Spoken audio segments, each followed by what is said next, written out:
thank everybody for being here. I'm going to go around the horn. We've got longtime panelist Stefania Sassano. We've got my very good buddy Captain Britt is here, and my wife Jamie is here. For those who are wondering, Dylan was supposed to be here, but he had to cancel at the last minute, and my wife was like, "I'll slide in there. That's no problem."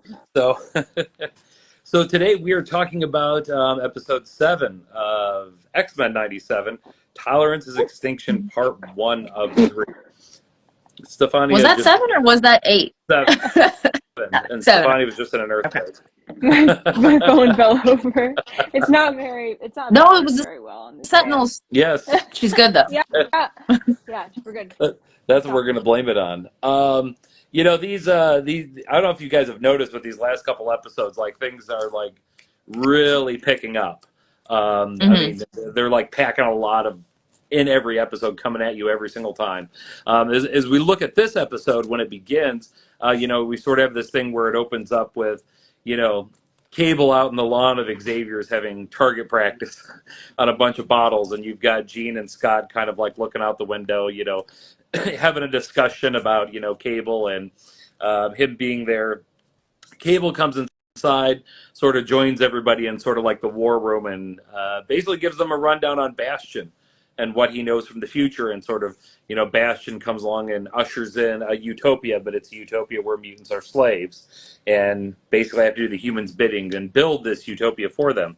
Now, the interesting thing is, as we remember earlier from episode 5, when we first saw Cable in this series, is when he shows up right before the attack on Genosha.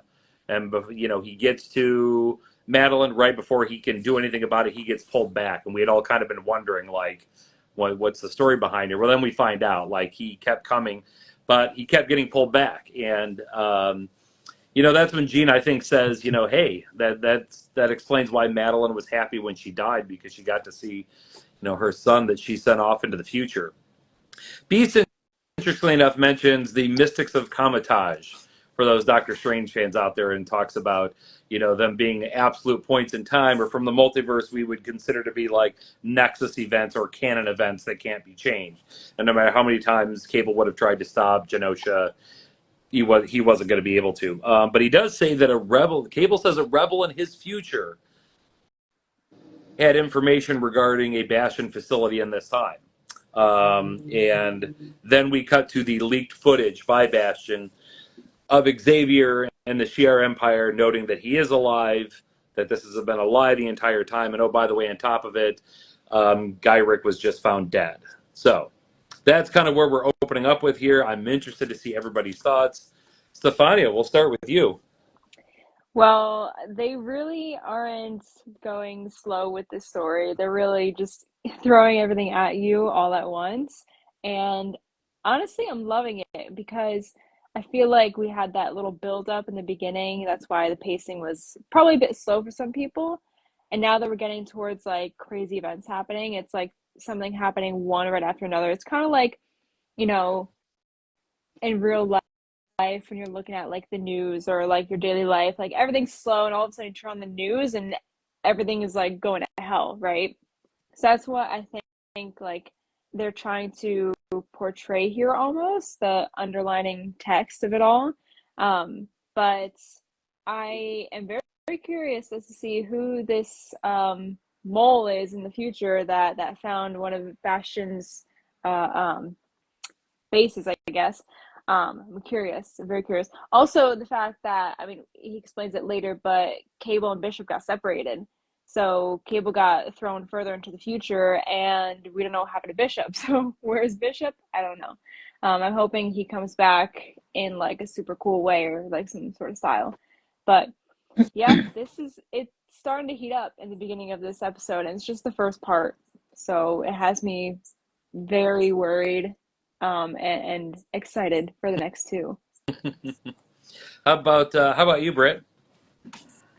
I've loved it so far. I think I kind of mentioned in our small chat prior, I am by no means an X-Men expert. I love the X-Men, but I'm not as knowledgeable in them as I'd like to be, which is why I've enjoyed the show so much, because everybody who I do know are pretty much X-Men experts have loved the show.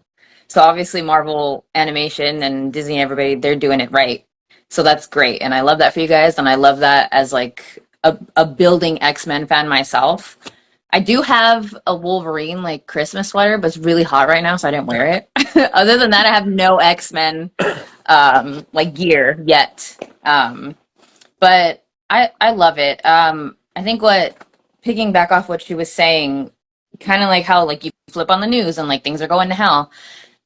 People have had problems with the pacing. That's what I've heard, but I'm fine with it just because, again, piggybacking off of what she said, it was kind of slow in the beginning and everything is just going like full speed now. They've hit the ground running and it kind of mimics the urgency of like everything that's going on in real life. You just kind of go from 1 to 60 to like you're flying off the freeway, and that's kind of what's going on with the X-Men. It wasn't just like a, oh, here's some kind of like filler episodes. They have like a basketball game. They kind of tussle a little. It was just like, here's a little bit of recap from what happened back then. Here's what's going on now, and like we're going into it. Like this is a continuation, not a reboot. Like you're going from here on out. This is what it was supposed to be, and this is how it's going. So I'm really excited for it. I'm super excited to see how it's going. There was a lot of cool cameos in the past episode, so I'm excited to see hopefully more of those people or more animated shows based off of the cameos. So that's cool. Mm-hmm. Yeah. Jamie, how about you? So I'm in with Britt. Like I've been interested, like in X-Men and all of the kind of stuff. But I mean, I can't deep dive into it like you can. I can't pull up, like specific issues or anything along those lines. And there's a whole host of characters I have yet to meet that I'm still eating my way through. But for me, I didn't feel like the pacing was too slow personally for me. I mean, it was just enjoyable to just kind of hang out with the characters and see things like as they go forward and just kind of like, hey, almost like a nostalgia feel, like my friends are back. So it didn't really bother me with it being on the slower side at all. And then as far as it picking up, yeah, now it's just kind of like, no, slow down for a minute. This is like, I need a minute to process before you throw something else at me.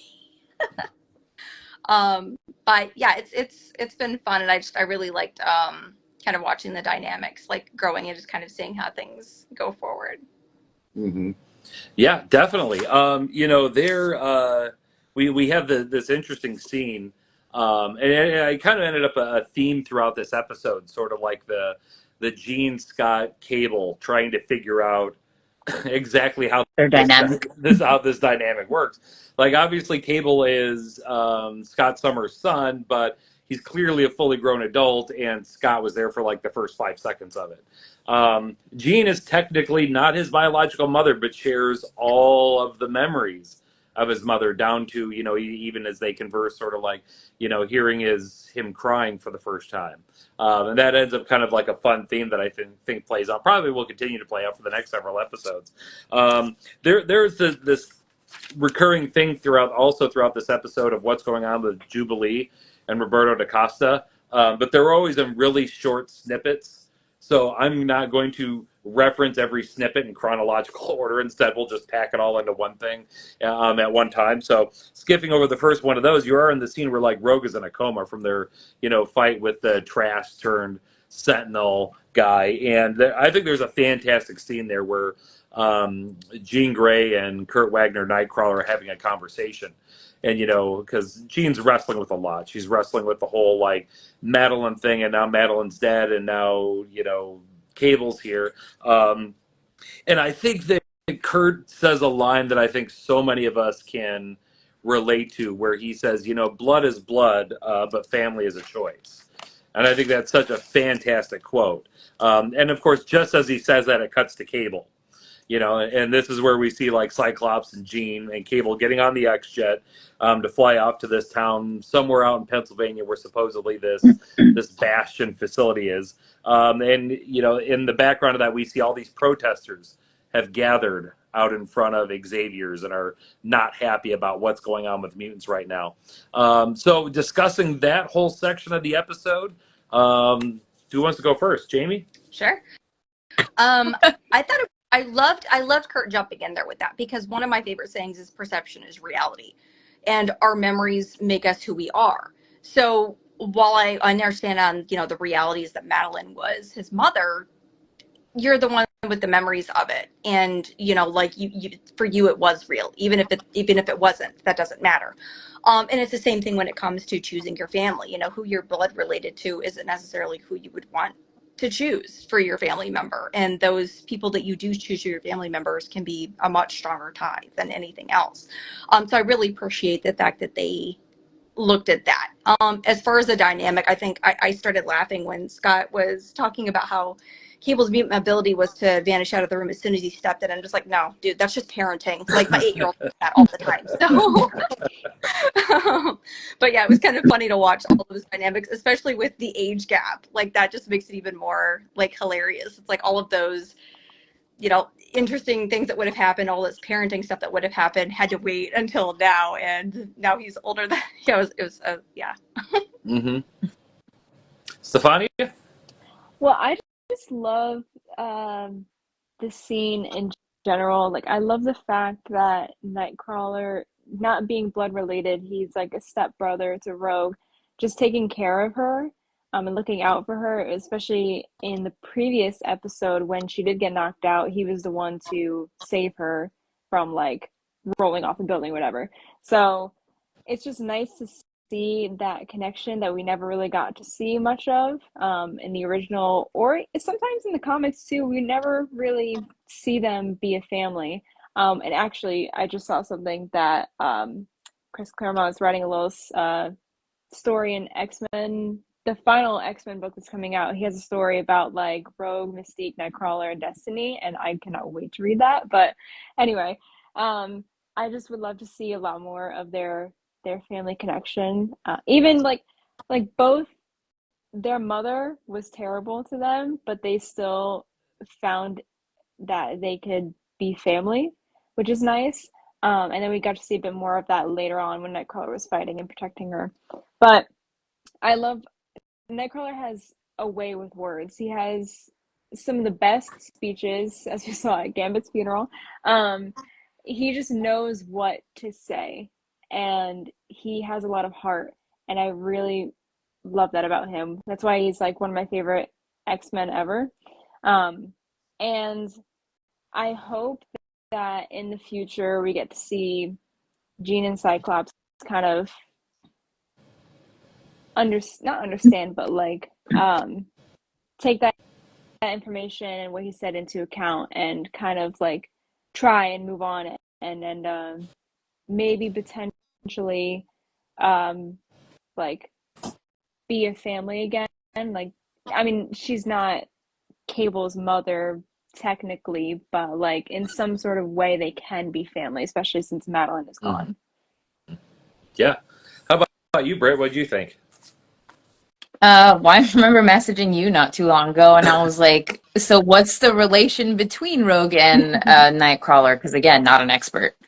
And I very vaguely remember the old school cartoon, and then you had like the one that was on Fox. It was like X-Men Evolution. So I watched all that, but that was like decades ago. So I don't remember everything.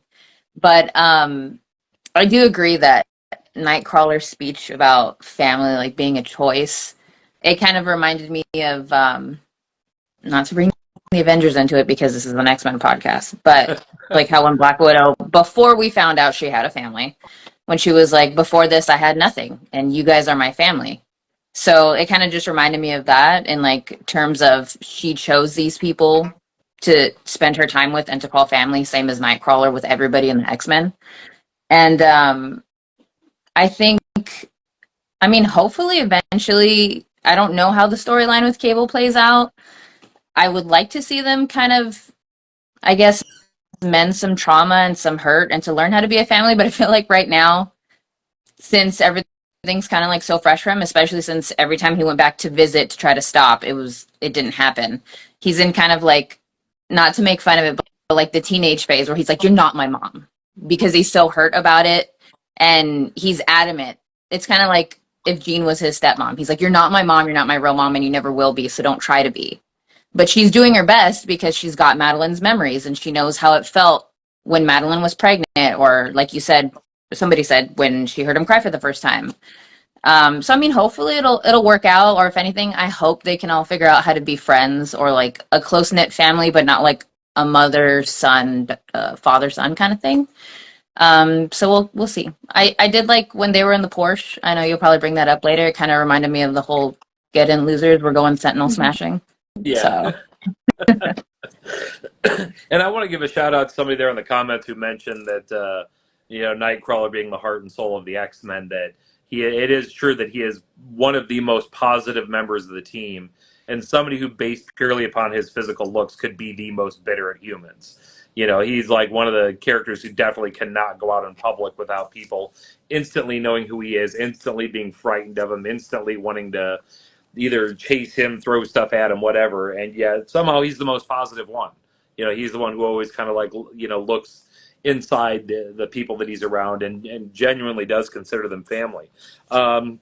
We get to this, as we move along, we get to this interesting scene now where we have Bastion hanging out with Sinister in their underground lair, because villains always have to have underground lairs. And I feel terrible right now off the top of my head that I don't remember the voice actor for Bastion, because I even looked all this stuff up. But he did a phenomenal job. Like, his voice of Bastion had this like calm, creepiness to it that I felt like almost stole the show in this episode.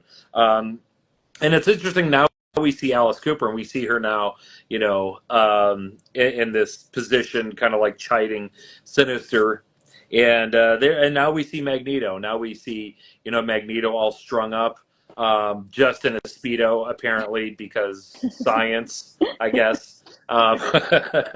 They really delivered this episode with that. You got Magneto in a Speedo, that rhymes, and then you have Wolverine in his torn up suit. Magneto in a Speedo. point it. You have to put it on a shirt now. Yeah, I know. Okay, copyright, guys. Just put your Instagram at right underneath the quote. Literally. Yes. It's kind of become my running joke that the plot of X-Men 97 is for men's shirts are optional, because it's like there are so many shirtless dudes in this show. Between Wolverine's always getting his ripped off. I mean, Magneto's just it's a nice change in pace for once. They knew the priorities. Yeah. Yes, they understood the assignment before they even finished it. Right.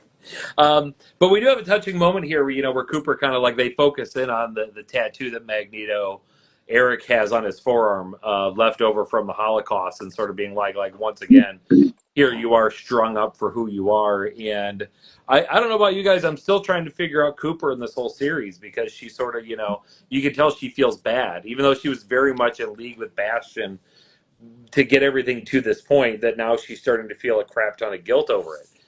She even, says to him, like, forgive me, yell at me, whatever, just talk to me. And, he's like, I'm not saying anything to you guys. So that whole shebang, Stefania, other than Magneto and a Speedo, what'd you think? Well, you said about Cooper, being regretting her decision working with Bastion, but now it's like, okay, this has to be Mystique, but like, are we sure now? Are we sure it's Mystique? I don't know anymore. I feel like it still can be, because for some reason Mystique did this for some gain, but she didn't want her own kind, her own people to be wiped out completely. She didn't know that was going to be the plan. So in a way, it still can be Mystique. I really hope we get an answer by the end of the season, because it's really killing me. But I thought, when we saw Magneto's tattoo, it was kind of like it was not hard to watch, but it was like you kind of felt something there, because not once was like he an oppressed person, but twice he was oppressed, right? It happened twice to him, and it's just, he thought after that it wasn't going to happen again, but it does happen again. You don't think that like these things would happen again, but they do. So it's really hard. It was really hard to see Magneto just like, he didn't say a word, didn't say anything, just head down, ignored, and he's like put up on the spot like that, like exposed and all, and it's just like kind of shameful to for Bastion to do something like that to him. So I thought that was a really deep cut kind of scene. But I'm glad Val changed her mind in the end and released him, and Magneto went full force on the world. And I loved it. In just a speedo. And just a Yeah. speedo. That's all he needs. James? I love it that he didn't bother to put on clothes. Like, nope, just here we are, here we go. But no, I'm with you 100% on the Cooper Mystique thing, because I'm just like, no, I'm like, oh yeah, it's Mystique. Here it comes, and I'm like, oh wait, Yeah. not. And then towards the end, when she's being strung up now, and Mhm. she's like talking to him, and then it's like, okay, maybe it is Mystique. So Yeah. now I'm just like, I'm with you. I'm like, would you just freaking answer the question, please? Yeah. Please. We just need Wolverine in the room, and he'll know right away. Please. Like, her and Wolverine need to meet, and he'll know right away if it is Val Cooper or not. Absolutely.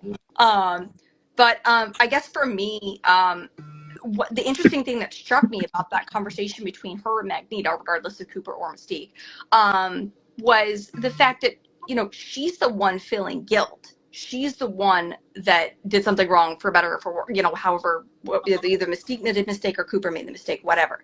And yet she's saying, please, just talk to me. And for me, it's kind of one of those, it's your screw up, it's your guilt, and yet you're putting something on him who is at your mercy to help make you feel better. And so I guess that kind of really frustrated me. Like, instead of offering him something, she instead asked something from him, which really struck me as very selfish. And then just, obviously redeemed herself there towards the end, talking to Sebastian, because she just did not care anymore. Like, no, this was how it was going to go. And I really found it very interesting listening to Sebastian's whole evil monologue there, where, you kick the underdog too much and you start to get their sympathy. But then if you overwhelm their senses, you reach apathy. And it was just kind of one of those, we see it over and over and over again. We think about these terrible wars that we learn in history books as kids.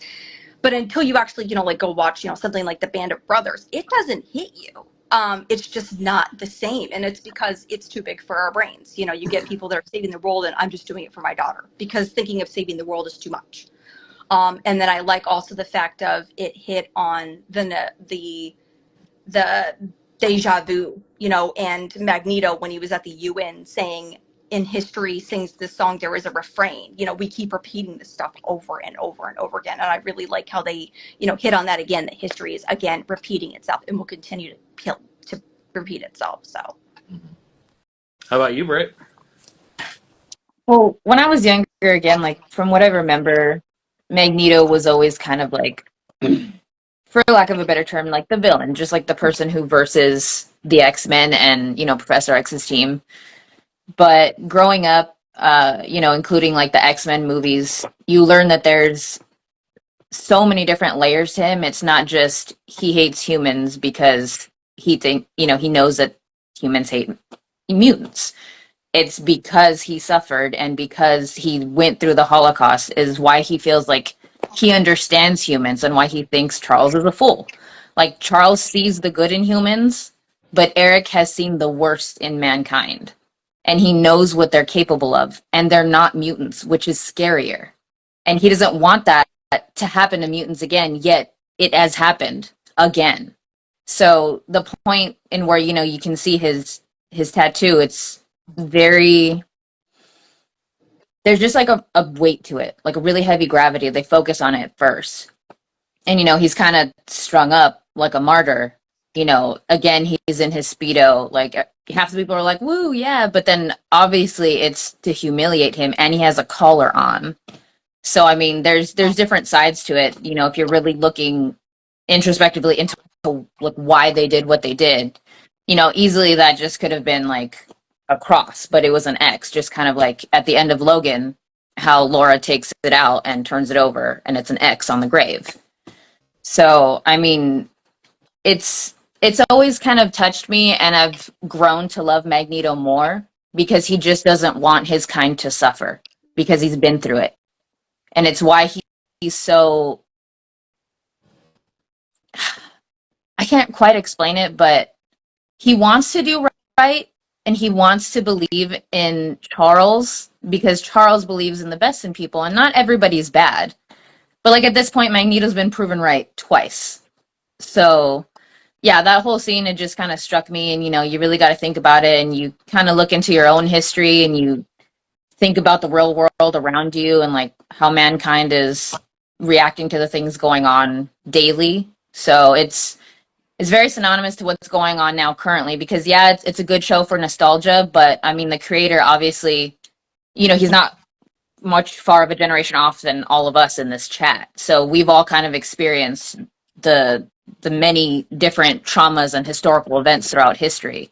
So he even said when he like penned that letter that 9/11 was a big thing for him, and that changed the way he saw the world. And it's just because it's a cartoon, which I really dislike when people say something's a cartoon. It's like it's an animated show. Just because it's an animated show doesn't mean it's not allowed to pull on your heartstrings. It's not just for kids.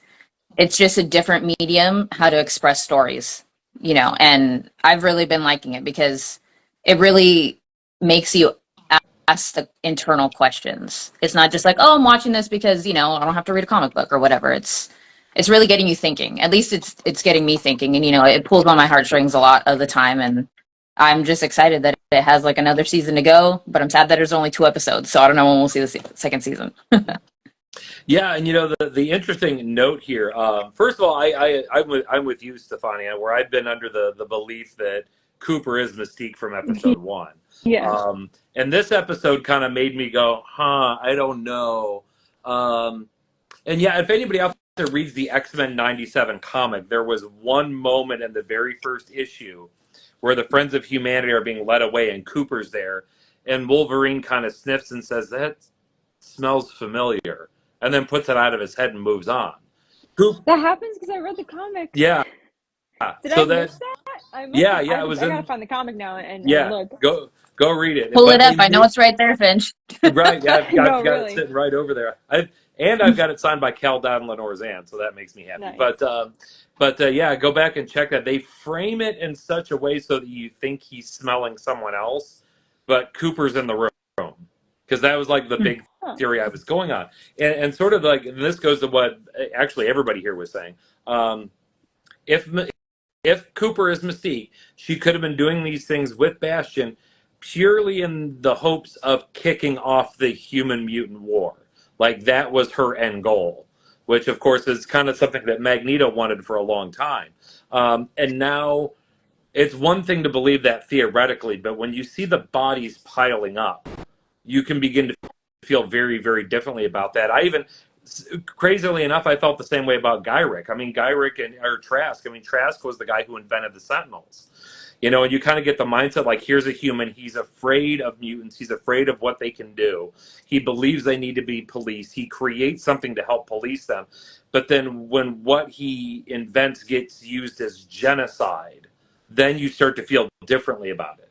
And I think that this is a very, very serious political commentary that's going on here. It's one thing for someone to say, for people in chat rooms or whatever, to chant like, we hate Jews, we hate Mexicans, we hate whatever. That language leads somewhere. It is a slippery slope.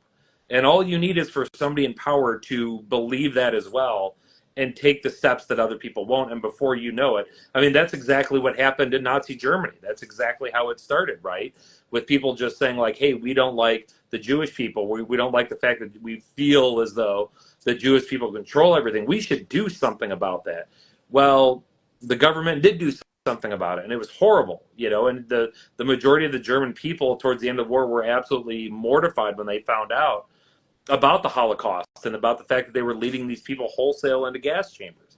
And I definitely feel this is an intentional thing that's being written into this to, like, keep in mind that, your words have actions. And if you truly believe something, you need to really think it through to, like, what the end game and what it is you're actually saying. That was my TED Talk. So we have this thing. I'm going to skip over the Beast Tilby thing because we're going to come back to that. But we get into this thing now where things get interesting, where Scott, Jean, and Cyclops are in the X-Jet, and they land in this little town outside Pittsburgh, Pennsylvania, which is supposed to be a Bastion facility. Gene quickly notes, this is not a Bastion facility. This is Bastion's like childhood home. Like this is where he grows up. Um, they go inside. You see like all and it's this dusty old home. Where stuff has been packed away. And Gene senses another mind in there, and here is this old lady who's sitting there. We very quickly figure out is Sebastian's mother, and it's sort of like, oh well, he said he was gonna come for me tomorrow. And Gene, looking at Bastion's stuff, kind of gets visions like these, psychic echoes that are there of Sebastian and him growing up in his history. Basically, Nimrod coming back in time and sludge form and infecting his father, and the father meets mother, they have a baby, Bastion is born. So he's the culmination of every Sentinel that has ever come along, essentially from the future. That had some creepy, like, dolls in the attic vibe scene to it. Jamie, what did you think about all that? Yeah. So, like, so first off, you left your mom there. Like, that's just, and then also, like, you're supposed to show up tomorrow. So that's interesting that, he knew that they would get there and wasn't expecting them to get there quite so quick. You also kind of wonder, like, what he said to his mom. Like, what was she told? What does she know? Because you see these interesting things where once they go Sentinel mode, like, there's a part of them that's still there, but, like, how much is still there? So, yeah, and the fact that he was able to weaponize his own mother, that's very, yeah, it was very creepy. Is very freaky, and you really have to wonder, like, was she on board with this and like wanted to do her part to support her son? Because I mean, obviously, when she showed that picture, this is my favorite one that he drew. She wasn't turned yet, so clearly that was her, like, looking at this horrific image of this thing's on fire and these Sentinel bots, like. So yeah, that was just very, very creepy, very weird, and just leaves me with questions about the relationship between him and his mom. Like, huh? Britt, how about you? Uh, Definitely creepy. I kind of pegged it that she was going to be somewhat of a sentinel or some creepy thing that, he had kind of puppeteered. And again, that was like, wow, this guy really is doing the most and going the lengths, especially to make his mom, like to turn his mom into a sentinel. Um, yeah, I'm pretty sure you'll get to like the other part where he's talking to all the villains, but like he's just off the rails with the stuff that he's doing. Like even I feel like Doctor Doom was just like, bro, that's bad even for me. Like I wouldn't do that, So I'm just like, this guy, I don't know what they're gonna do about him. Mm-hmm. Yeah. How about you, Stefania? Well, I thought it was really interesting when Jean picked up the drawing that Madeline saw when she looked into Garrick's mind. Uh, so that was a nice callback there because I, at first glance, did not realize that was the drawing that she saw in the first episode. But Jean has those memories, so she made that connection very easily. And then, first of all, I don't know how old Bastion was when he drew that artwork, the big one, but that is very well detailed for like a kid. I'm assuming he was a kid when he drew it or something. That is talent. Like, not, Bastion's a terrible person, but like he's got some talent with a crayon. Okay, but yeah, it is kind of interesting that I would think that his mother thought that the artwork was, well, it was mutants, right? So yeah, maybe she is just equally as bad as as her son. Who knows? But it was very like as soon as I saw the mother in the house, I was like, she's for sure a sentinel, for sure. Because this is the vibe, this is the creepy vibe. So I assume she's gonna be a sentinel as well. It's kind of like in Harry Potter in Deathly Hallows Part One. Is it Part One? Yeah, Part One. When they go to what's the town? Whatever, and the old lady's there. You know what I'm talking Mhm. about? Yeah, Okay, yeah, yeah. Godric's Hollow. Yeah. Godric's Hollow. Yes, I'm blanking on names tonight, y'all. And it's it gave me that kind of vibe too, which is like something's off, right? No lights on in the house, very dark. She's sitting there in the dark too. It's like okay, but yeah, I thought it was cool to see. We got a bit of information about Bastion's past, went to his home and stuff, and then um, right after that we get like a cool Summer's family um, scene. So I must have been the only one that didn't think she was going to turn Sentinel, or at least I didn't initially. And, like, she was sitting in the chair, and I catch technicalities. You heard the click of the lamp turning on, but she didn't actually move. oh, really? Yeah, if you watch it, I didn't notice she that. didn't move. Like, it like made the click sound like she reached up and grabbed it, but she didn't move. Yeah. Interesting. Just like a foot pedal. Yeah. Oh, yeah. Even though it had a She thing. got like a button up her sleeve or something. And that was just Yeah. like, oh, something's up now. Like, until then, I'm just like, what's going on? Like, did he just leave his mom to like explain things? And like, she like took a poison pill and she's about to off herself because, like, I have no idea. But yeah, then that happened. I'm like, oh. He left her a script to read. Yeah. Literally. Yeah, no, I think like she looks straight Cylon. Like I'm like second they walk down, like she gonna turn and throw hands. That's all there is to it. It was I believe his mother said he was 16 when he drew the painting called the Final Dream, which was the big one that sort of showed Genosha and the destruction. And we see a lot of drawings in his room and a lot of art, which for someone like Bastion to be such an analytical person is interesting. Is almost like he had these visions in his head even as a child and needed to get them out. I may be completely out of turn here. I have no idea if this is intentional. However, one thing that is well known is that Hitler was an art student. Like something you would not think of when you think of the Third Reich and you think of Nazi, but he went to art school. He wanted to be an artist and painted a lot of pictures in his youth and did a lot of drawings. And yeah, I have no idea if there's meant to be a parallel there or it just happens to be, but it is there nonetheless. After that, we cut back to Bastion's lair, and here we have this, like, Jamie, that what you referenced earlier, this conversation between Bastion and Cooper about how if you overload people, they just become apathetic. Like, if they don't have skin in the game, they just say, well, whatever. It kind of doesn't matter. And this is where we see Dr. Doom. And I just like you said, I thought it was so funny when Dr. Doom was like, y'all didn't tell me you were doing war crimes. Like, you didn't like CC me in that shit. Like, yeah. This is what's going to be going on. We also see Zemo, Baron Zemo, and then we see a mystery woman. And there's been debate online as to whether that's Madam Hydra, whether that's supposed to be Maura McTaggart. I don't know. I guess we're going to get more revealed on that later. Bo actually said that some of those people, like that woman, are just regular UN people. So it's not really too much to think about there. It's even worse. Yeah. And as a side note to that, I caught a little tiny thing in the background of one of the episodes, and I took a screenshot of it, and I sent it to a friend of mine who's a producer on the show, like begging him to give me the Easter egg insight, and he was just like, bro, I don't know. That was the art department screwing around. So not everything's an Easter egg. Like, not every, like, oh, he had, 2 hairs to the left and 1 to the right. What are they trying to say? Like, no, sometimes it just is what it is.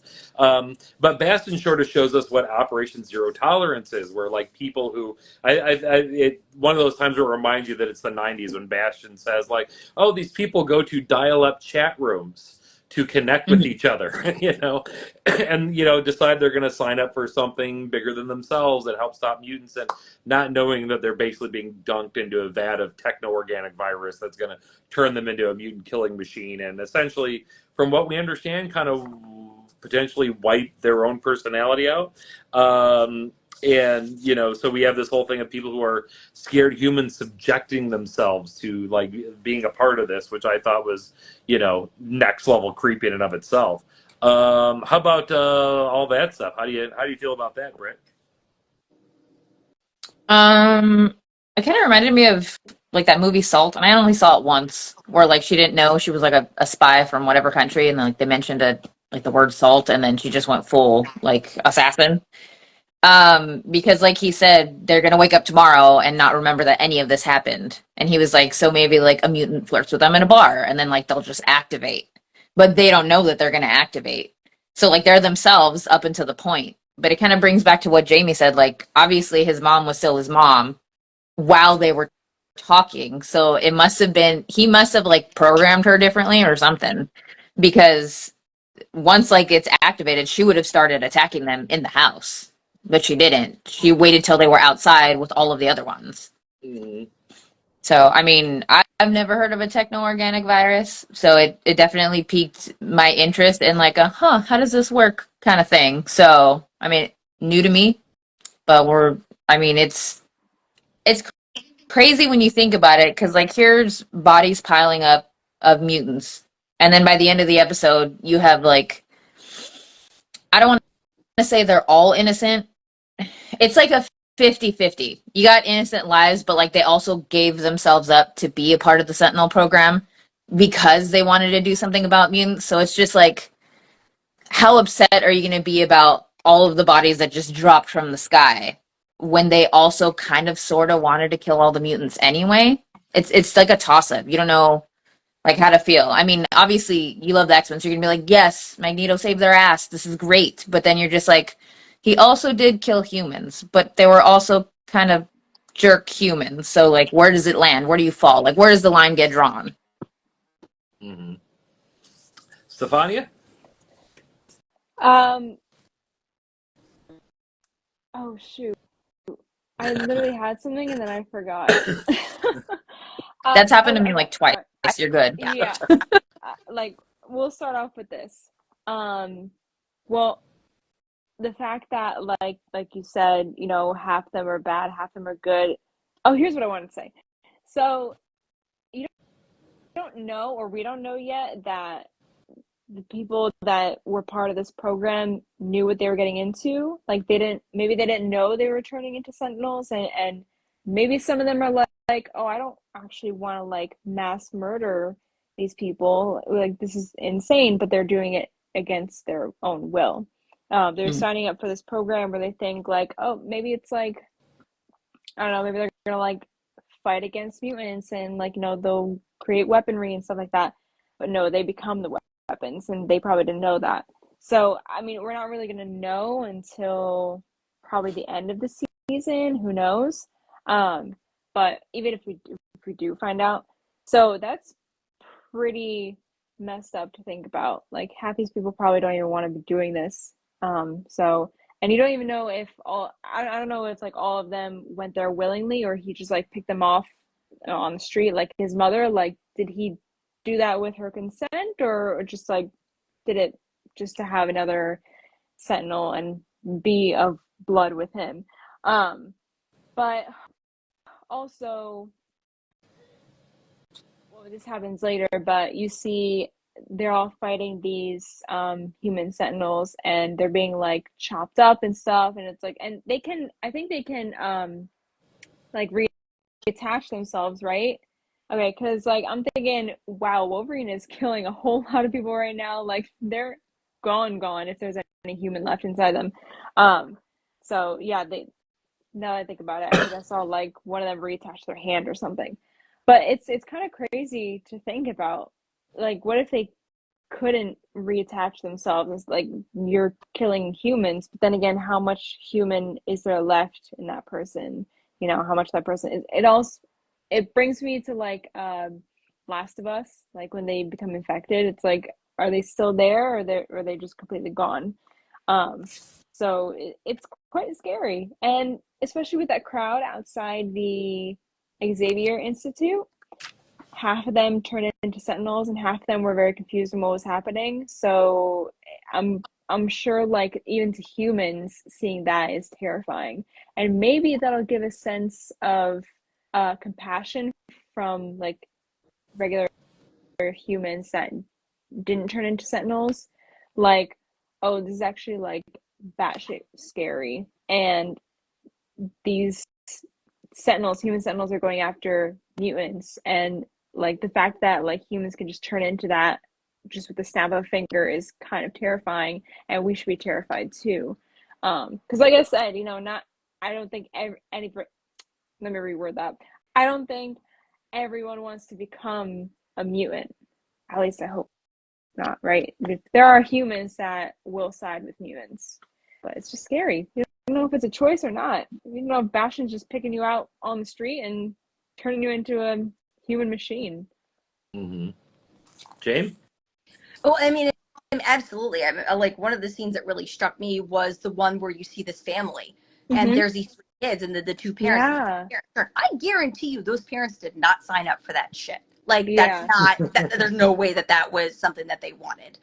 And then also like one of the things that struck me was the butler, Rodrigo's butler, because when you're watching that first initial step into this posh area, you know he seemed really friendly with the butler, very friendly. Like it wasn't a servant thing. It was more of a like one of those, like I guess you kind of see it in like Batman with oh my god, Alfred. thank you, with Alfred. Yeah, so it's like, yes, there's the hiree like professionalism, but then there's also like a family kind of tie almost, and it kind of seemed like that, which I'm like was really heartening, because I'm like, if his parents are like really distant, he might have a better relationship with the butler, and yet the butler turned. So then you have to like wonder, like, did the butler turn because he didn't realize Rodrigo was a mutant and he just thought he was human because that was all kept hush hush, or did he know? Like you just have to kind of wonder about that stuff.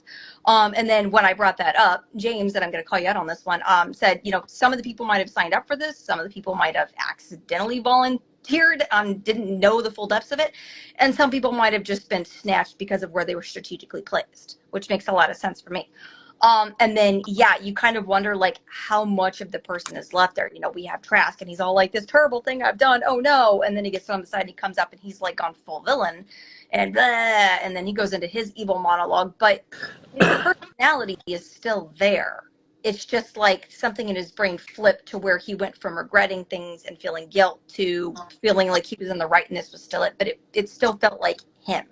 And same thing with Trish, like she seems so sweet bringing in the coffee and I'm so sorry. And you're kind of like, oh, but then she flips and then she starts her, you're about to be left behind. And how would you feel? So you kind of almost wonder, is it really overriding their personalities completely? Or is it more like almost a brain chemistry warping what's there? So it's still them, but like changed somewhat. And I'm also curious as to like, is there going back? Like, can they be deactivated? And if they get deactivated, do they hold on to their memories of what happened? Or do they just like forget and go back to sleep or reset status?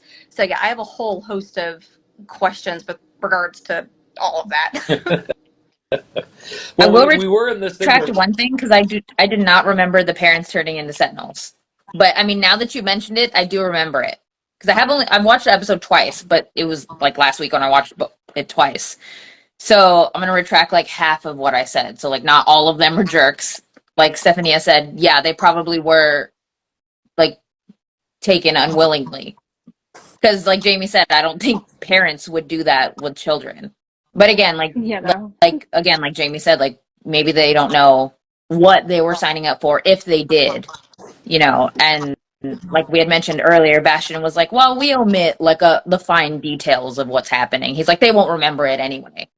So I'll retract a little bit of what I said because I forgot about that. well, and the interesting thing is when he says that I omit, you wonder how much he is omitting. Mhm. I don't want to go on like a super long historical rant here, like anybody knows that I'm famous for. But in the 1920s, both Herbert Hoover, and FDR attended Ku Klux Klan meetings. But keep in mind that the Ku Klux Klan, what they were doing is they were rebranding themselves. And they were not calling themselves the KKK and were sending all these things out saying, are you a patriotic American? Do you love America? Come to one of our meetings.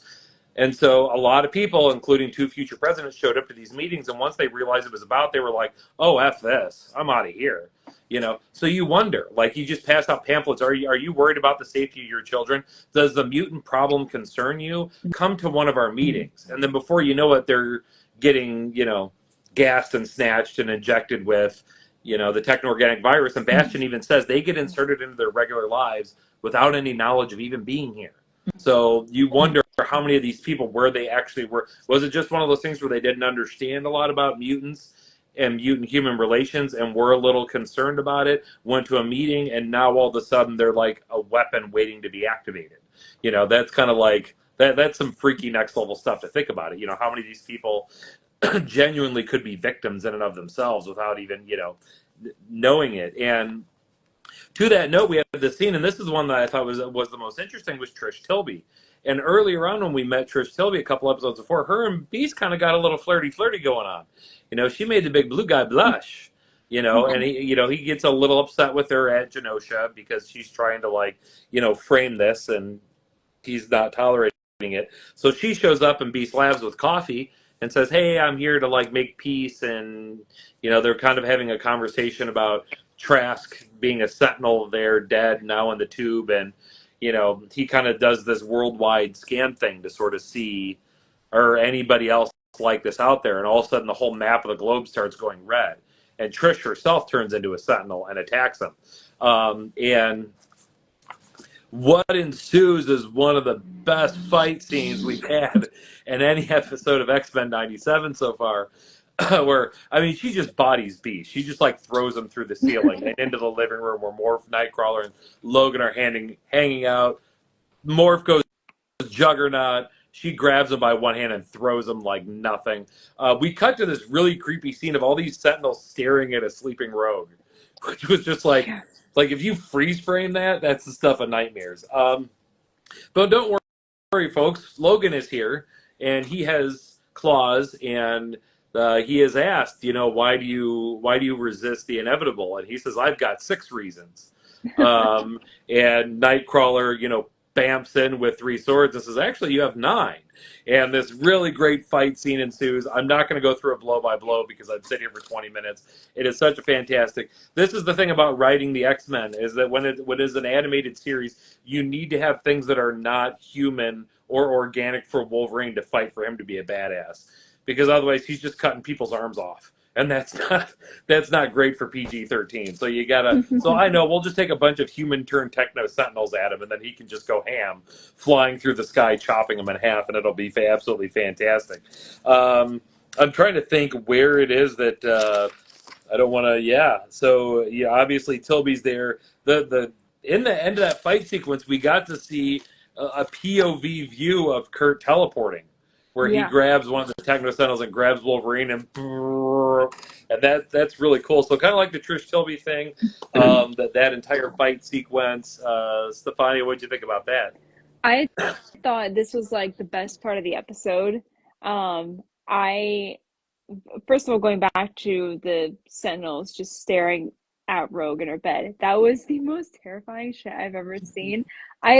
When that popped up on my screen, I was actually scared.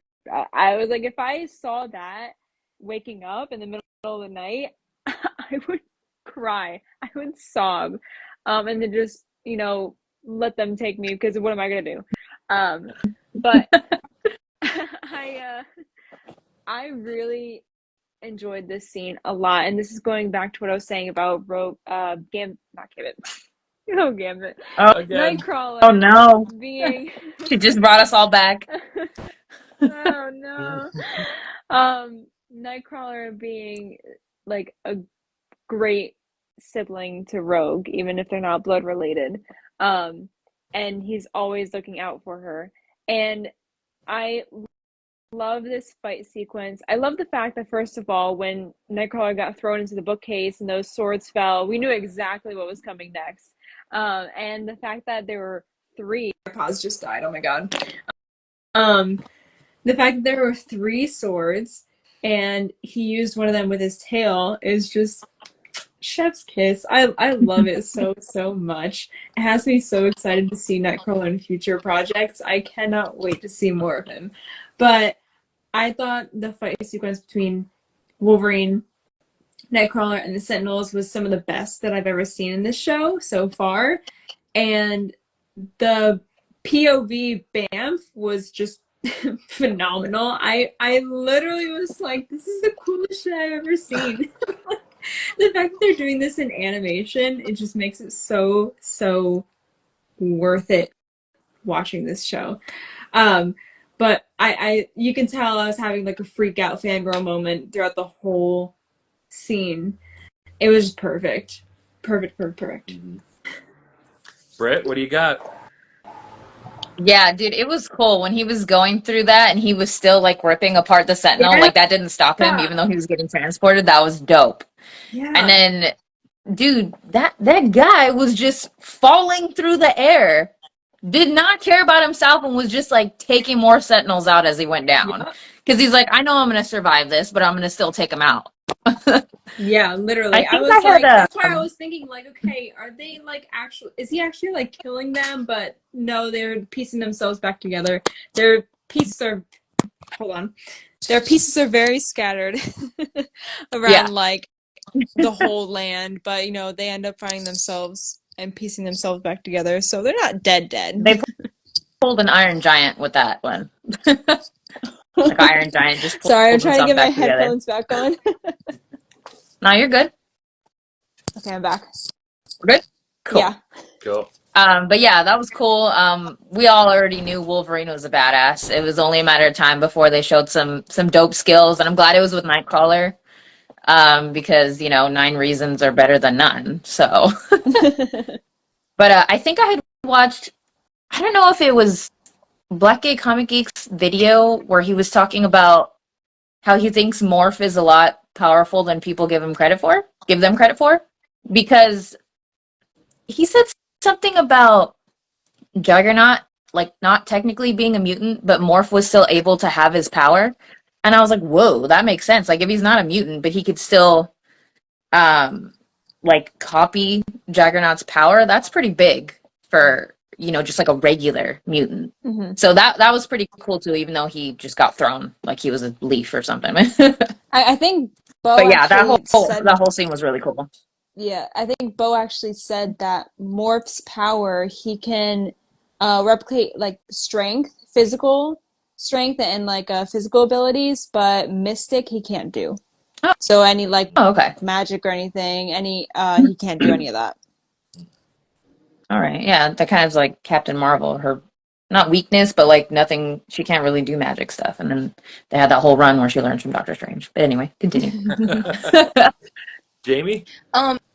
Yeah, well, it was funny because me and Finch were driving. I don't remember where we were talking about X-Men, of course. And we're talking about Kitty Pryde, and he had advised how in one of the comics, like she kind of goes on like a darker bent, and had gotten quite vicious. And I like started thinking about, I'm like, oh yeah, that would be pretty brutal with her powers. And I'm like, I've got to thinking about it. I'm like, oh, watching Nightcrawler would be like insane. And then we come and we watch this episode. I'm like, oh, I get to see it. Yes, I knew he'd be lethal. So I was so excited the moment he popped up and was using his tail. I'm like, yes, let's do it. So yeah, that was so much joy for me. And then yeah, seeing the whole like teleporting thing, it's like, oh, we actually get like an inside look instead of just a poof over and the band over and over again. We actually get to like go in, and yeah, the Wolverine's not stopping for anything. And hey, you know, as he's like taking them all down on his way down, he's actually break speed, so he's actually slowing down a bit here and there. So you know, maybe take less damage. That's true. I feel like No. he's not one to care. He's like, the damage is gonna get done, but I'll be fine. Yeah. And that's one thing I'll appreciate about the 97 series, like the original animated series. They were like, yeah, he had a healing factor, but there were times where it's like, you know, they did a thing and they were like him and Sabretooth had a big throwdown. And for like several days, he was like in gauze and in a hospital bed and would try to get up. And Gene would be like, no, you're not healed yet. Now we're like a little bit more comic accurate. Like when the whole thing, like, you know, he like gets thrown through like multiple walls and like 10 seconds later, he's like, let's go. Like, you know, like he doesn't care about slowing down. He's going to hit the ground, say, damn it. And then 5 seconds later, he's ready to go. So it is not, yeah. I care. Basically a mutant like meteor just going back down to the mansion. Yeah, Yep. literally. Yep. And that, you know, that happened one time in the comic. I thought it was so great when they were in a ship that was breaking up during reentry and Logan just jumped so that it wouldn't like to like lessen the weight. And one of the other younger female X-Men, Armor, when they got to the ground, went looking for him and saw him sitting in the shade of a tree up on a hill. And she started running up the hill to check on him. And Wolverine was like, just keep your distance, honey. Face hasn't quite grown back yet. You're going to have to give me a second. You don't want to see this. You know, so like, Yeah. that's badass personified. I'm sorry. What is that? Right. So we do have this really cool thing. We get back to this like Scott Jean Cable thing where they're in the X-Jet after Mama Bastion goes exorcist, and like the whole town shows up, and even Jean says he like basically weaponized this whole town. They try to get away in the X-Jet. The X-Jet blows an engine. Then we see the really cool scene from the trailer, right, where they like fly out in the car, you know, and they're going down this ravine, and they, you know, turn into a cave, and they're trying to like box them in. And you know, Cable says, well, if I've learned one thing, if you can't go back, plow ahead.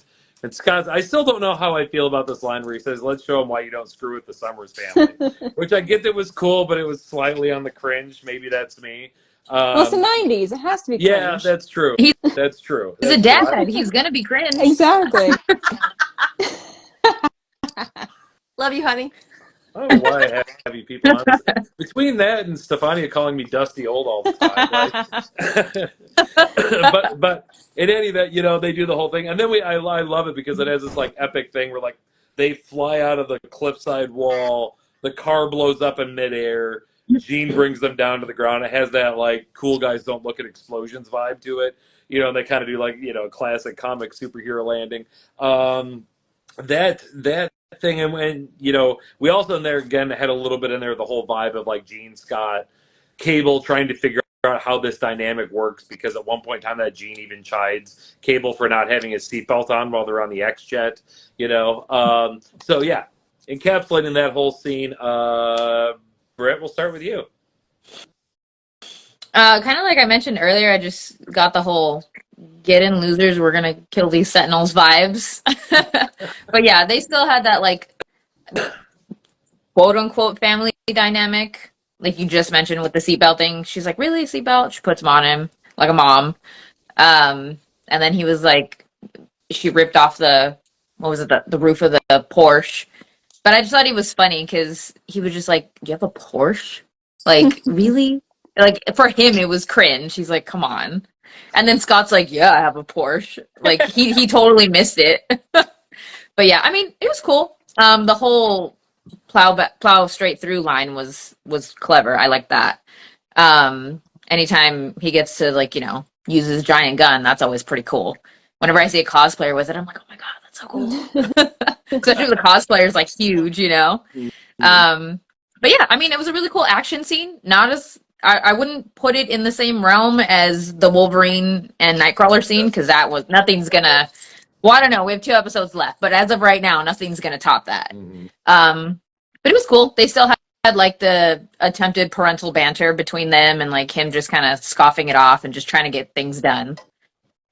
Now, I don't want to skim over this, but are we going to acknowledge the callback joke to X-Men 2000 with the black spandex? Yeah, that's true. That line wasn't in this episode. What? It was in the trailer. It was in a trailer. It was not in this episode. What? So we're assuming. I swear to you that I saw it in the show. I was waiting for it the whole time, and I've now watched the episode, I think, 4 times. So we're assuming this line is coming up in yet one of the last 2 episodes of this season. But because, yeah, Scott throws Cable an X-Men uniform, and Cable's like, what's this? And, yeah, Scott says, what'd you expect, You're telling Black me Leather? I didn't see it in the episode? No. Because I swear to you, I'm having like a Mandela effect right now. Yeah, I'm just... Yeah, it definitely wasn't, but I think what happened was they let out that like snippet the same time they let out like the whole car scene. So it was really close, but it wasn't on it. So it either got cut while they were in the X-Wing, or it's going to be later, because it's not till the end of the episode where Wolverine's like, oh, he declared war. So unless, like I said, they cut it, then it'll probably be in the next couple of episodes where they're like, okay, we're gearing up for war, guys. That's wild that I totally thought that it was in that episode and I saw it. Like, you know, Like you said, You know what? That's It how. got That's thrown out how you know so how tired I much. am right now with the long day I've had. Yeah. Anyway, I'm gonna go into my little spiel about this part of the scene and Do totally it, not acknowledge what I just girl. said. So I love. Actually, first I want to mention this will be a callback to the 2000s, or like maybe it was the X2. It was where Cyclops' blue car that Yeah. Wolverine, Rogue, they all like took. That's what it reminded me of, the blue car that he had, and I feel like they did that on purpose. But sorry, there's people talking outside my house, and I don't know what's going on. They're like always doing that. I I just want to point out the fact that like they're going through the cave and like then they plow through and they do this like superhero landing. My girl Jean is T-posing, and I just find that the funniest thing ever. She like Listen, she's T-posing and T-posing for dominance. Just let literally she's everybody in know the who's top center. dog. T-posing on all these human sentinels. Like that's crazy, the fact that they put that in. But I love that for her because we've been waiting for a Jean Grey moment, and that was one of her moments. I assume we're gonna see like an even bigger one in like the next two episodes. But I I just love this, Summers family dynamic. I love the fact that Cyclops made that cheesy joke about this white don't mess with Summers. It was just like it was a cute little family vibe, and I loved that for them a lot, especially with all like the things they've been through. So, especially Jean, like not knowing what to do about Cable, because you know how would you like talk or like kind of be around somebody who doesn't think you're their mother, but you think you can be a mother figure to them. Like it's crazy. It's crazy that their drama and stuff. But hey, there's X-Men. Mhm. I just love this scene. But Nightcrawler and Wolverine better. Yeah. Mhm. Yes. That whole scene kind of forced them to learn how to start to get comfortable with each other, Yes. which is why I feel like eventually it can work, or they could at the very least be good teammates or friends or something. But like, we'll just have to wait and see. Yeah. Yeah. I sort of feel like they're going to go through this thing where they really mold together and get to know each other and feel close. And then all the fighting is going to be over, and Cable's going to be like, well, I'm going back to the future now. We actually have universal health care there. you Boom. know, and he Same. checks out See you anyway. guys. Yeah. James, how about you? I kept waiting for Scott to threaten to turn Jet around. That didn't happen. I kept waiting for it. I thought it was one of those Oh, he that felt should like have. so cringe that it would be funny. Like, Like Cable saying, "Are we there yeah, yet?" yeah, exactly, Yeah. exactly. Although I did like Cable stop bossing me around. It was almost like a teenage whiny twinge to it, which was Yeah. Hmm. perfect. Now one thing I do want to say about, this is how the Summers family gets it done. Just cringe. On the other hand, it was a tie between all three of them that completely ignored blood ties. So it didn't, it wasn't, this is how a family gets it done. It was, this is how the Summers get it done, which I appreciated that because it was kind of a way of uniting without stepping on any of the lines of technicality range. So I really like that. And then, yeah, as far as, they didn't look back at explosions, and I really like how they operated as a team. And, it's not like they planned for that. There was a lot of time spent in the danger room together trying to figure out how to work cohesively together. They just naturally ended up finding their own particular fits. So I thought that was a really cool thing. And also, like, for him, I know, Gene's got his mom, Madeline is, but for Cable to, like, get to see, like, his parents in their natural state, in their kick-ass days. Most of us don't get to see our parents in their prime. It's like, oh wait, you used to what? He actually got to see that when it was happening and got to be a part of it. So I thought that was a really cool touch. Yeah. And I just want to throw in there, Adrian Howe, you just joined the voice of Nightcrawler on X-Men 97. Dude, you missed it. We spent a good chunk of time earlier in this live talking about some of your great moments, the great speech that you had while Rogue was sleeping, and of course the phenomenal fight scene and the line like "You have 9, Moon Friend." So thank you so much for joining the live. That's really cool. So yeah, we got that, and one of the things that I had mentioned earlier that we sort of like I'd been glossing over because there were these little bits. There was this whole thread throughout this episode of Roberto and Jubilee, and kind of this on and on thing of like, they're sitting down and having a meal with his mom. Mom's like super posh, super bouge, right? They decide they're going to go on a shopping trip. They go shopping. Like, she finds a cool new outfit, which I really hope they update like that to her costume, because it's way more modern than what she had earlier. And then the butler turns into a Prime Sentinel and attacks them, and they are running and running for their lives. Jubilee is being chased on a rooftop, jumps, somehow thinking that she's going to be able to firework her way across, and it does not even come close to working. Take the leap. Thankfully, Sunspot has gone full Sunspot. Catches her, and she's like, "Oh, you can fly," and he's like, "Yeah, I've been practicing in the danger room. I wanted to surprise you." They crash into the gala that the Costa's mom is having, with a big sign that says "Humans for Genosha," which, I don't know, feels so like nauseating to begin with. And of course, she's freaked out because now all of her rich friends at this party have just now realized that, her son's a mutant. And as these Prime Sentinels show up, and I love Roberto's line of, "These killer Sentinels are trying to kill us." And they immediately are like, "We don't kill mutants, we save them." And her reaction is, "Do what the men say." And Jubilee and Roberto get arrested and led off. That whole dynamic. Stefania, we're gonna start with you on this one. Well, the event, the gala they have is just a cover up to make them look good, and it's so forced. It's like, let's get a whole bunch of rich people together in one room and say that we care about something when we actually don't. We have to make it look good for the media. Ugh, it's just no, no, it's horrible, terrible. They're not doing the right thing. And the fact that even when Roberto made eye contact with his mom, and you could see in his eyes that he's saying, like, don't trust these guys, she still says, listen to them. My God.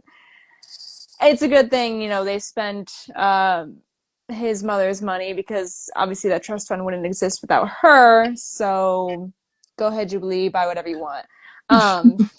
But like, it's terrible. Now, I do love that outfit for Jubilee. I really hope that we get that as her next X-Men look. Because like you said, it's like modern, and it's not like regular clothes, whereas every other X-Men character has a suit, a uniform, whereas Jubilee is just in regular clothes. So it'd be cool to actually see that as her like X-Men uniform. And I love the fact that we finally got full Sunspot mode, and I really do hope, and I know we will see him again in full form again in the next few episodes. But yeah, just, love Sunspot, love Jubilee, terrible mother. The gala is so forced, and if there are strangers that are with your child, and your child saying one thing and the stranger saying another, listen to your child. Don't listen to the stranger. You don't know them. Mm-hmm. So, how about you, Jane? I think one of the most heartbreaking things for me watching that final scene there, where his mom is like, "Go with them," was just, if you think about that, it's one of those hits home that he's still a child, and you think about that, like, if he had been in his 30s and that situation happened and he crashed at mom's in that place, and it would not have gone down like that. But he still hasn't broached that final adult level of making your own independent choices. Mommy and daddy's values still mean a great deal to you. You haven't hit that independent thing yet. And so even though he knows they were trying to kill him, he does what his mother says, and he goes along with them. And that just kind of like reminds you like how much of an impact your parents can really have on you, especially if you're like really needing their opinion of you. If you really respect that and you're chasing after that praise and whatever it is you're needing from them. And so yeah, that really broke me personally, just to see that reaction. And for his mother, like, these things came crashing into your place, you know, obviously there's something, they don't look right. Like, what is this? And she didn't ask any questions, nothing. She just go with them. You have no information other than your son says people were chasing him and trying to kill him. And your first response after they're like, oh no, it's fine. You're like, oh, okay, bye. Like, that's just, wow. Like, as a parent, just, are you kidding me right now? I'm like seeing red. As far as fashion, Jubilee can wear whatever she wants. She looks amazing. Go get it. But yeah, it would be nice to see a wardrobe change. I think that would be really awesome because, again, she's getting older, and, you know, maybe the bubblegum pink thing isn't like the thing. Well, now I guess I shouldn't say that because bubblegum pink doesn't always mean, as my husband's sitting there wearing bright pink, doesn't always a definition. It's salmon. It's salmon. Yeah. Salmon. Salmon, yeah. We're going with, okay. So, but yeah, absolutely. But yeah, that was, oh, and one other thing I noted when Sunspot was flying and he wanted to surprise her, he said it real quick, but I still haven't worked out the steering. Yeah. How about you, Britt? I agree. Jubilee's getting older, so hopefully she gets like a fashion change. The mall rat look is iconic, of course, and everybody loves it, but I think it's had its time in the sun. So if they change up her wardrobe just a little bit, I think it'll work, especially if they keep the trench coat. You know, it still pays homage to what she had before, but if they change like what's going on underneath the trench coat, that'd be cool too. The all black wasn't terrible, but I mean, it is, I feel like it is kind of like a basic choice, but then I go back to like, well, it's easier to animate, it's easier to color. So like, I'm not picky. I'm not trying to get that picky because like, it is not easy to animate things that have like a million different layers and designs and stuff. But yeah, his mom disappointed me for a second time. The first time when she was like, you know, it's your secret to tell, so we didn't want to pressure you. And I was like, oh my God, yes. Yeah. And then she was like, now we're going to have to figure out how to keep you quiet. And I was like, oh my God, no. Like, that was just, because like you have the acceptance and that's all he ever wanted. And for her to say like, we accept you, but we care more about what other people think than my own child. That hurt me. I took that personally. I was like, no, ma'am, I don't claim you anymore. You're not one of us. Yeah. But yeah, and then the second time where, like Jamie said, clearly that you're looking into your child's eyes and there's something wrong. You're just going to say, well, go with them because you don't want like another scuffle at your gala. That was clearly forced. Like yeah, let's have compassion for mutants. We know mutants. My coworker's a mutant. That's what it was giving. You know, like I know a mutant kind of thing. How could I hate mutants? So let's pretend to empathize with them so we look better. Right. It was just all, like was said before this, like forced. Yeah. That's exactly the feeling I got from it. But yeah, she disappointed me for a second time. I'm not giving her another chance. He should just move out, take a stress fund with him. You know what you just said, it reminded me of? It's like people saying like, oh, I'm not racist, my friend is black. Like, yeah, that's the exactly same what it vibe gave. that So I'm like, giving. yeah, my coworker's a mutant. I know a mutant. Yeah. That's what it was giving. Yeah, Exactly. literally. Yeah, and which especially is why it was just so forced and icky feeling and right, yeah. And and it has that cringe value, especially when you get like rich people who are like, I care about the African American community. I write a check to the NAACP every year. And like that's the end of it for them, you know. And so it's like, don't you dare call me a racist or say I don't care because, you know, I give money. Yeah, it felt really gross. Yeah, I love Jubilee's outfit change, which is comic accurate, you know, to her later. At least she's not going into battle in jorts anymore because that's was like a little stupid. I also want to, yeah. Oh, cute. she appeared. She bounced away and came back with the Jubilee pop. Yeah. You literally. I also want to point out that Jubilee didn't pay for that outfit. Criminal. Yeah. That's why I said mother's money, Criminal. you know? She took it from the trust fund, and as she should, because... You know, they probably still have his card on file. It's fine. Right. Literally. I don't know. I thought the outfit looked a little bland, but I'm like, she'll accessorize. It's fine. Oh, 100%. Yeah, exactly. I'm like, it's just a base layer. Yeah. Yeah, base layer's good. Right. Sorry, I just had to kick somebody out of the chat. So we're now to the very end here, where Bastion pulls up in front of the mansion, and his like very like Hydra looking car. car, very very good.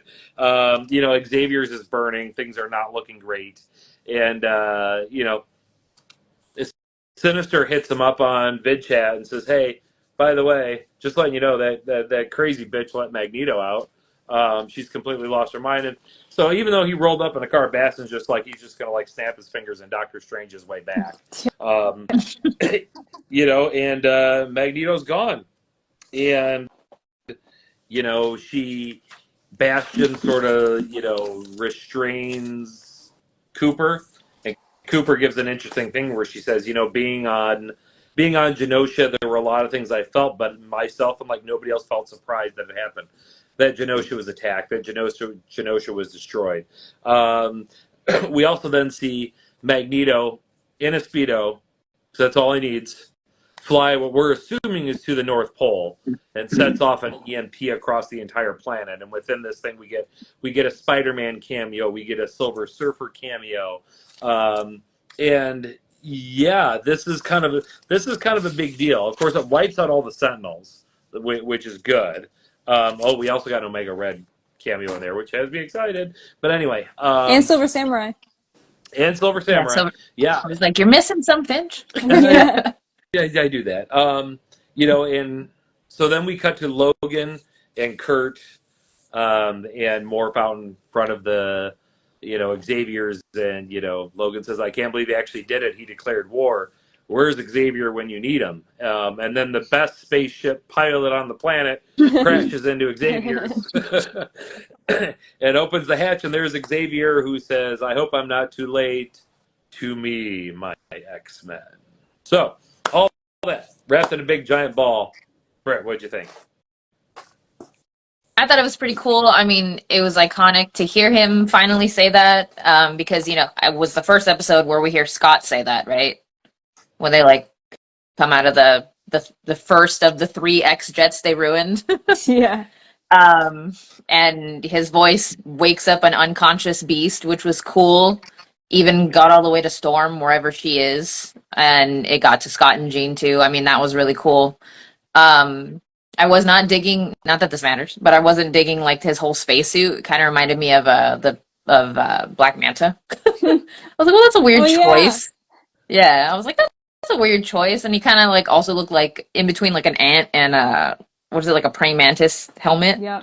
But it was cool. It was iconic to hear that at the end.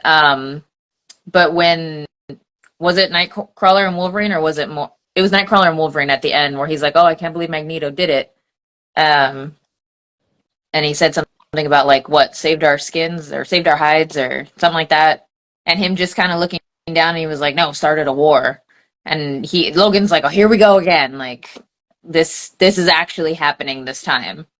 It was a cool way to end the episode to set up the next 2 like finale episodes. I just see that's a good thing about weekly, because it gives you something to talk about, obviously, and it builds up the anticipation. But like, you can't lie and say that you don't wish you could just see the 2 episodes right now. Yeah, 100%. Yeah, they do a really good job of building anticipation onto the next episode. Yeah, and I think that's what's making this animated series so successful, aside from like, it's not just riding along nostalgia, by no means.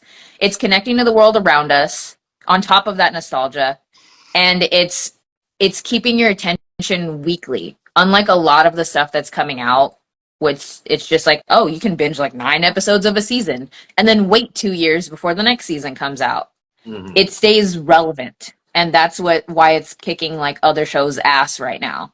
And it's not just a 90s kids show. Like, they're getting nitty gritty, they're getting down and dirty. Like, this is, Wolverine slashing through people. They have human weapons in the show. They're dealing with genocide. It's all things that are related to the real world, whether they're happening now, past, present. Like, it's something that's getting people talking, and the way they end every episode is just really great. It's like chef's kiss on every single one.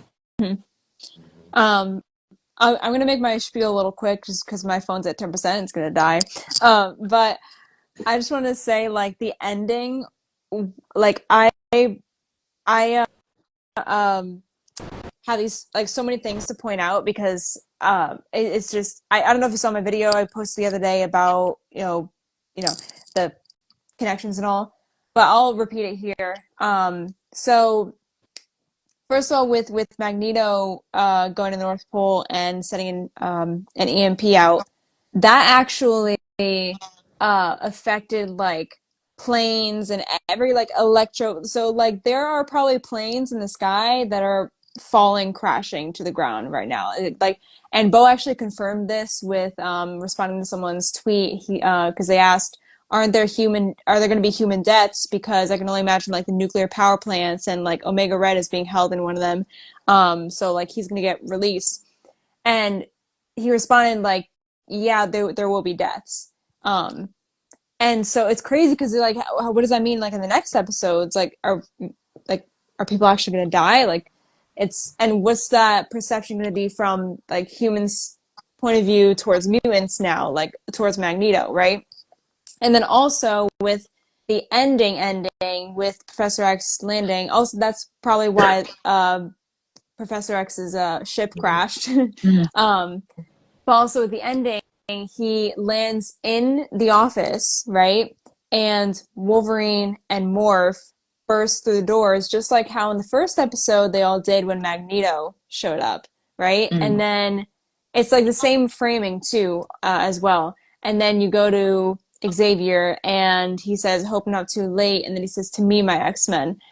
Now, the way he says it compared to how Magneto said it in the first episode, Magneto is saying it like, now everything belongs to me, including you guys. You belong to me, my X-Men.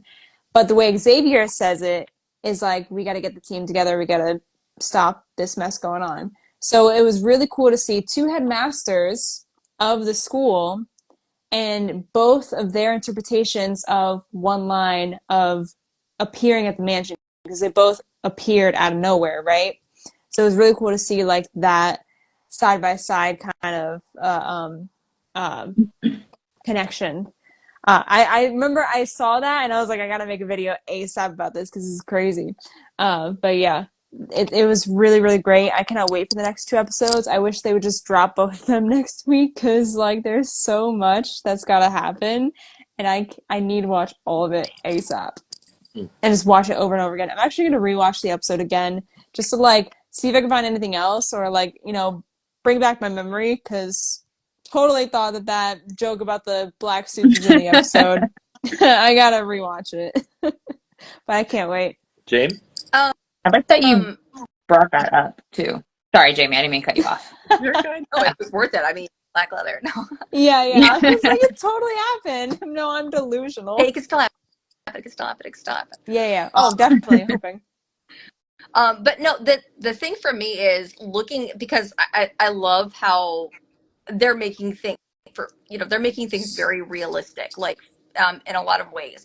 So like for example, with Sebastian, how he did, weaponizing humans, and you had a human that's thinking about potentially joining in with their buddy who's been in this chat room, and they're joining an organization, and then they're standing together, rah, rah, and all of a sudden their friend turns into a weapon and then just flies off. Like, you no longer want to join. You don't want to drink the Kool-Aid anymore. Or the same thing with those kids with their parents. Those kids don't want anything to do with what just happened. They're going to grow up into adults and go, that man is an asshole. This is horrible. This is nothing I want anything to do with. Well, now you have the flip side. What Magneto just did. How many mutants, my mother was on a plane and she was a human and you murdered her. Like how many other people are now going to turn against Magneto for what he's done? Like, I see where you're coming from and I see what happened, but look how many you just murdered. And so I like that they're showing that war is messy. Things are not as neat and clean as people. There is no, oh, we're purely in the right and you're purely in the wrong. Like, no, there's wrong happening all over the freaking place. And I really enjoy the fact that they're looking at that. And obviously, like right now, they haven't gotten into all of that stuff, but we already know realistically, the amount of people that died from this action, like they saw at the hospitals, planes, anybody with, one of those heart things, like that, gone. You're done. You're done. Not to mention lack of communication. Some child was lost and was trying to get home. Guess what? You're going to stay lost because your cell phone's out. All of that stuff, that the amount of devastation that caused. And not to mention that, but I also worry about what kind of farther reaching effects that might have had on the planet, like the actual Earth. How did that affect the wildlife? You know, any animals that are affected by magnetisms, birds, you know, any of that kind of stuff. Anybody who watched the core of the movie, like I was thinking all these like horrible apocalyptic things, and maybe I'm going too far, but yeah, I just kind of worry about the further reaching consequences of all that. Yeah, and to that note, I'm going to say that is precisely what happened in the comics and the Fatal Attraction storyline. Magneto did an EMT, and a lot of humans died. Um, Interestingly enough, Bo DeMeo has said that Fatal Attractions is one of his favorite X-Men storylines, and also says that Fatal Attractions is your homework for this week leading into next week's episode. So, find the graphic novel, find a friend who has the comics. The issues might be on Marvel Unlimited. I don't know. Go to a black site, rip them. I don't care. Read it. It Fantastic. should be on there. Yeah, I yeah. actually realized I didn't realize I had the comic, so I was like looking through my thing. I was like, do I have it? I have it, so I'm gonna pick it up and read it later. Yeah, the only thing that I love Fatal Attractions. It was one of my favorite storylines. I just hope that like what happened to Wolverine in the storyline doesn't happen to Wolverine in the show, because that might be pushing it for PG-13. We'll just leave it at that. But yeah, that's all we got. Anybody have any final thoughts on our way out the door? I just can't wait for the next two episodes. Right. I love what they're doing with the show, and I think they're done with season 2, right? With voicing it. So I'm hoping that comes. You know, we have like a break in between, but I'm hoping that comes sooner than like other shows really take a while to do.